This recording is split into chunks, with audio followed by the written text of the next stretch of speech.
Morning সবাইকে। দেখো সকাল সকাল বানিয়ে নিচ্ছি চা, আর এইটুকু চায় কিছুই হবে না, কিন্তু আপাতত এতটা করেই বানাচ্ছি। আর এখানের অবস্থা দেখো, ঘর বাড়ি সব শুয়ে আছে, এখনো চারিদিকে নোংরা পরিষ্কার। হ্যাঁ, আবার 10 মিনিটে পরিষ্কার করবো। আর এদিকে দেখো রান্নার লোক চলে এসছে, সকাল সকাল রান্না বান্না শুরু হয়ে গেছে। আর এইদিকে এই যে আমার দিদি, এইদিকে হচ্ছে এই যে সব শুয়ে, এই ঘরগুলোতেও শুধু ঘুমায়। পরে আবার দেখাচ্ছি, একটু গুছিয়ে নিই। এরপরে আর সব কিছু গুছিয়ে নিতে দেখানো হয়নি। তো তারপরে দেখো সবাই মোটামুটি রেডি হয়ে গেছে, 12টার মধ্যে ভাত খাবো দিতে হয়। আর কিছু কিছু রান্না রাঁধুনিরা করেছে, আর কিছু কিছু আমি আর বৌদি মিলে করে নিয়েছি।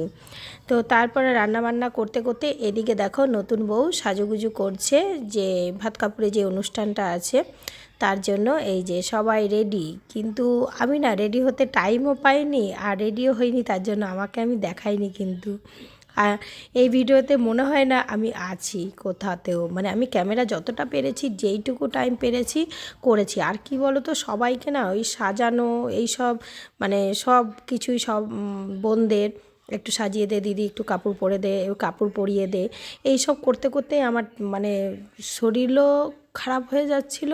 আর আমি কিছু করতেও পারছিলাম না, মানে নিজের এনার্জিটা পুরো লস হয়ে গেছিলো, যে নিজে কিছু সাজবো। সেই বিয়ের দিনও ওই অবস্থা, বউ হাতের দিনও। কিন্তু দেখবে কাউকে সাজাতে একজন হলে হয়, সবাই মিলে, বা সবাইকে সাজাতেও হচ্ছে, আবার শাড়ি পরাতেও হচ্ছে। তো বোনদের আবদার করতেই হবে। তো এই সব করার পরে তারপরে ভাত খাবারের অনুষ্ঠানটা তো এখনকার মতো মোটামুটি হয়েই গেছে।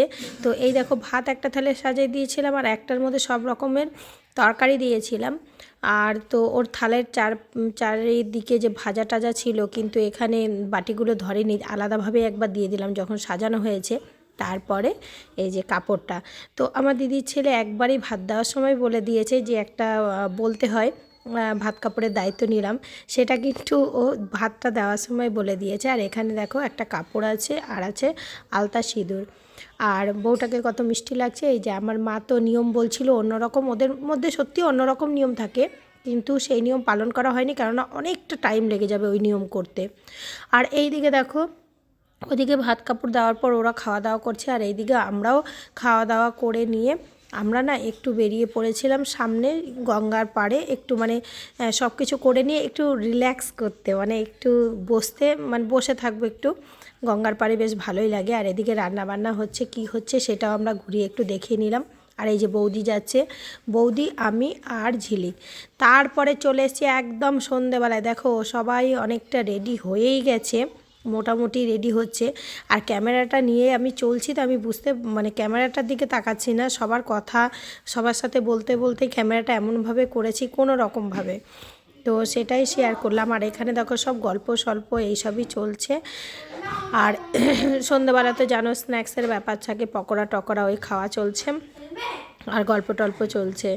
তো এই করতে করতে আমি কিন্তু সোজা প্যান্ডেলের বাইরে গিয়ে আমার মানে মিষ্টি বউকেও দেখিয়ে নিলাম। আর এদিকে যে ডান্স হচ্ছিল ওখানে ডিজের মতোই, ডিজের ফ্লোর লাগানো হয়নি নিচে, তো ওপরেই ডিজের মতোই কিন্তু বক্সগুলো ছিল। আর এই যে ছবি তুলছে, এটা কিন্তু আমার মানে কি দিদির ছোট ছেলের বউ, ঠিক করা আছে। এরপরে আবার যখন যাব বিয়েতে তখন তো আবার দেখাবোই, আগে একটু তাও দেখিয়ে নিলাম। আর এটা হচ্ছে দিদির মেয়ে, দেখো মুখটাই উঠছে না ভালো করে, কি করেছে কি ক্যামেরা ধরেছি ভগবান জানে। ওর সাথে একটু কথা বলছিলাম।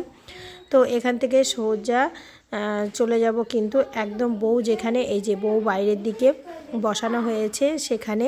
তো আজকাল দেখি যে বউদের মানে বেনারসি শাড়ি এইসব না পরে না, বউ ভাতের অনুষ্ঠানে আমি দেখি লেহেঙ্গাটাই বেশি পরানো হচ্ছে। তো আমি ওখানে গিয়েও দেখলাম যে এই যে দিদি ছেলের বউর জন্য লেহেঙ্গাই নেওয়া হয়েছে, তো ভালো লাগছিল বেশ। তারপরে চলে গেছিলাম, একদম ডান্স সেখানে হচ্ছে।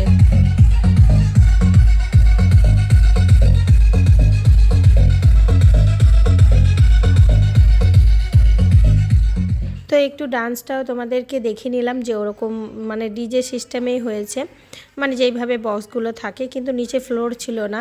আর এই যে আসছে আমার দিদির ছোটো ছেলে, একটু একটু করে তোমাদেরকে দেখিয়ে নিচ্ছি। তো এখানে পুরো মানে বাড়িটাই সে গোলক ধাঁধার মতো মানে প্যান্ডেল করা হয়েছে। তো ওই যেদিক দিয়ে সবাই ঢুকছে ওটা হচ্ছে মানে খাওয়া দাওয়া করে বেরোচ্ছে। আর যেখানে নাচ দেখালাম সেটা হচ্ছে মানে প্যান্ডেলের বাইরে। এই যে ধরে নিয়ে আসছে ওটা হচ্ছে কিন্তু আমার জামাইবাবু, এনারই ছেলের বিয়ে, এটা হচ্ছে আমার জামাইবাবু। তো চলো যতটা পারলাম শেয়ার করলাম। এই দেখো এই বৌদি তো আমার প্রথম দিন থেকে নেচেই মরছে, ওর নাচার আর শেষ নেই। এখন ঘরে সব মোটামুটি অনুষ্ঠান অনেকটাই কমপ্লিট, কিন্তু আবার দেখো ঘরের মধ্যেও চলছে নাচ, মানে বাইরে নেচেও হলো না, আবার ঘরের মধ্যেও নাচ চলছে। তো এইভাবে আনন্দ করে রাতটা কাটিয়ে দিলাম। চলো আজকের মতো এখানেই শেষ করছি, আবার দেখা হবে নেক্সট ভিডিও।